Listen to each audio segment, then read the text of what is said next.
It's important to teach the youth and the next generation of people about self-advocacy, self-determination.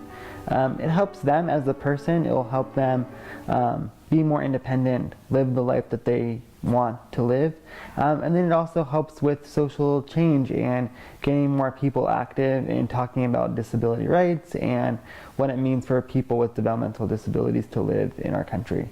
And we think student first models are a good way to introduce leadership and self-advocacy in the school setting. Student First is a high school and transition age club for students in the public school systems.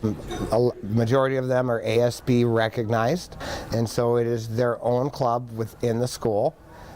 It's a club like any other club. They'll be in the yearbook. They have officers, they'll do fundraising. They'll be involved in all of the activities that the school has to offer.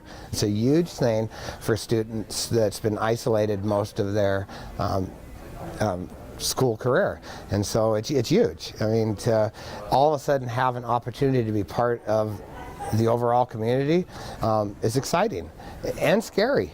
And it's really scary, I mean, especially when you haven't been that. But the cool thing, I think, is that the students now become accepted by the other students, because bullying or teasing comes from lack of knowledge. And once other students get to meet students with disabilities, they find out they have more in common than they have in common. And and then they make friendships, relationships. Pretty soon you're going to see them involved in all aspects of the school.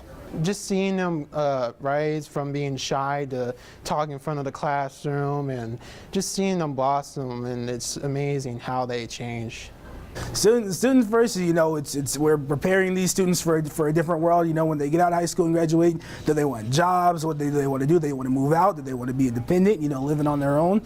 They got to get ready, because when that time comes, that the decisions they make is up to them of what they want to do with their lives. They need to be aware of what their rights are, and that's why I am so happy I have this job, so that I can teach them that. Right now, our primary focus is 7 focus categories. One of them is team building, teaching students how to be part of a team, good and bad. Sometimes the bad team, they learn more, which sounds funny. Leadership skills, because they are going to run their own group, so they'll learn about board of director, Robert's Rules of Order.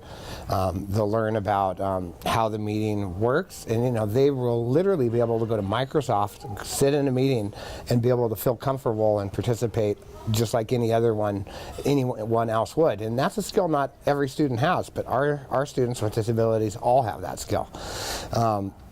Self-advocacy, learning to speak up for yourself. I remember when we first started, little side note, we did an IEP training. We taught them, this is your IEP, and it's your wishes and what you want that counts. It's all about you. Disability history, that's probably my toughest thing to teach them, because they're just really not interested. They can't believe that even happened, number one, or that could happen again. And in our state, with all of our institutions still open, it is a possibility. So they need to advocate, they need to know their history, and they need to know their rights. Transitioning to adulthood, what it takes to get your own place, what it costs, the types of jobs you can apply for. You don't have to be a janitor. You can be whatever you want. And so we're seeing students really reaching outside of the box. And a lot of students even starting their own businesses. Entrepreneurship seems to be the wave of the future for all people if they want to make any type of money and follow their dreams. Self-determination, learning what it takes to achieve your goals, and that's huge, and we do plans, we do it in 10 different ways, because some people, ABC, this is my plan. Other people, their plan's going to look different, so we play around with that. We do a lot of role playing, do mock interviews. They get to pretend they're a multi-billionaire and they're interviewing for employees. Those are the skills that anybody needs to succeed in their life. And a club is more than just those 7 categories. A club is community events. A club is being involved outside of the school. A club is having fun. You know, you have the learning, but if you don't have the fun components in there, it's not a very successful club. Nobody wants to join a 100% learning club, typically, and that's any student, with or without a disability. So, you know, and that's a tough mix. You know, you got to educate them on a certain hand, and then you have to entertain them on the other hand, and that's how students are. I would really love administrative staff, school districts, commissioners, people within the community at a higher level would understand that Student First is a valuable asset because it brings youth into the picture, and those youth are going to be the future leaders of the community.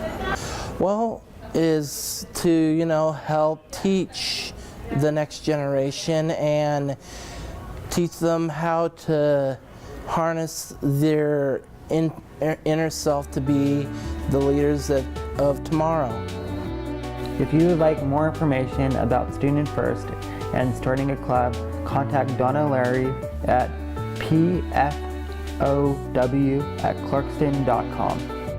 EPIC is a grant of national significance. It stands for Equal Partners Interstate Congress. And if you're interested in more information about leadership and self-advocacy, contact EPIC. You can contact Noah, Noah, @arcwa.org.